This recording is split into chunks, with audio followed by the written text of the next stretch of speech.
It was a quiet evening. Mr. Williams, the old billionaire, sat in his big house with his lawyer. "I am old," he said. "I don't have much time left.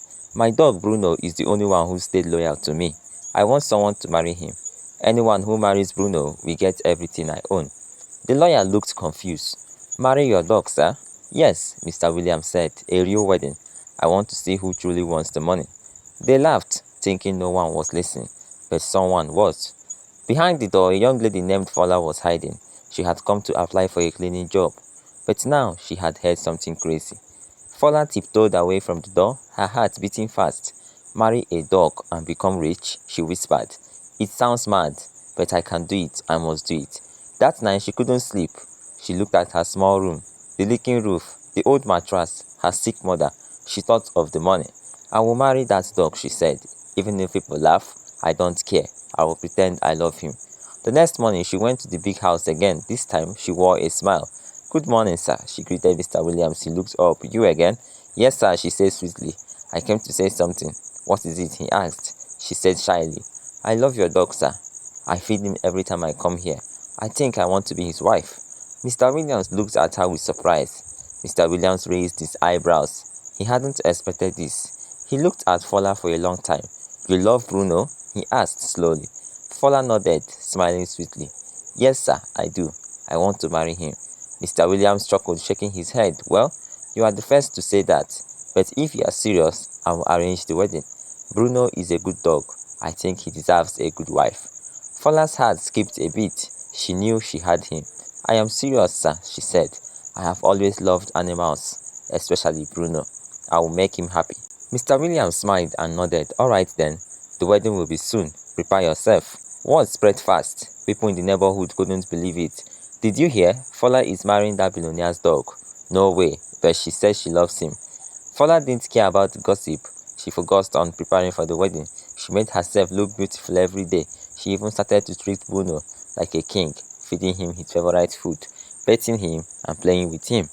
All of this was to make sure Mr. Williams saw that she was the perfect wife for Bruno. But in her heart, Fola was only thinking of the wealth she would soon have.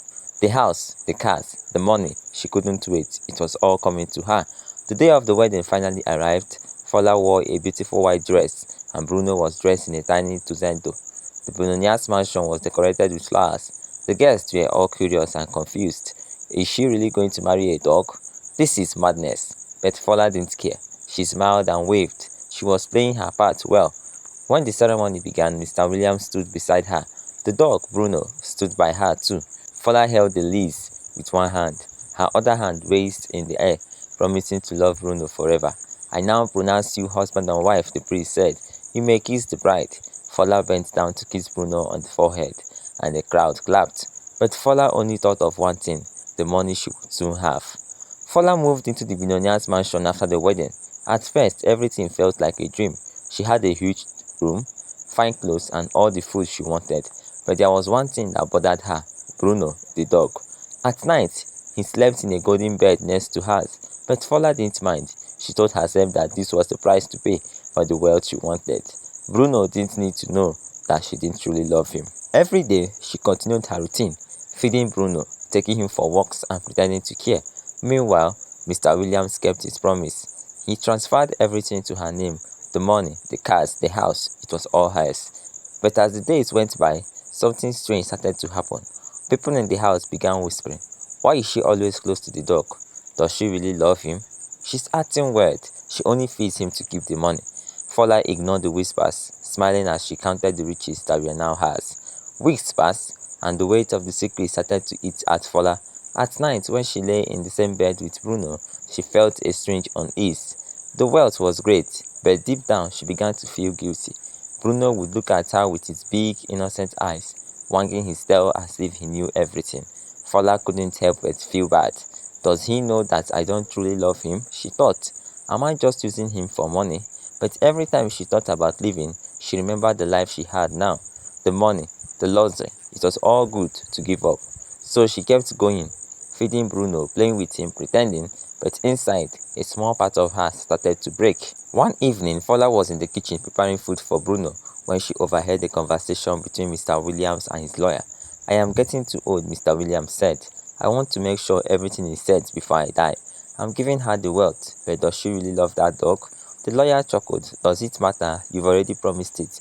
She can't back out now. But what if she only wants the money? What if she's lying? Mr. Williams asked. What if she's playing a dangerous game? Fola froze. Her heart raced. She realized she'd made a dangerous move. Mr. Williams was starting to doubt her. He didn't trust her. In that moment, everything felt like it was slipping away. All the wealth, all the luxury could vanish in a second if Mr. Williams found out the truth. Fola knew she had to do something fast before her perfect life started falling apart.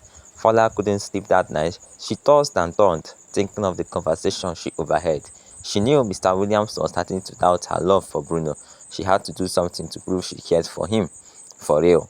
The next morning, Fola came up with a plan. She went to the store and bought the most expensive dog food, toys, and treats she could find.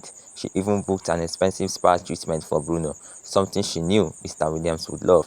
Bruno deserves the best, she told herself, trying to convince her own heart. She needed to show Mr. Williams that her love for Bruno was real, at least for now. When she returned home, she pampered the dog with all the luxury items. She even took pictures, planning to show Mr. Williams just how devoted she was. But deep down, she was afraid it wouldn't be enough. As Bruno played with his new toys, Fola smiled, but the fear dawned on her. She knew the truth would eventually come out.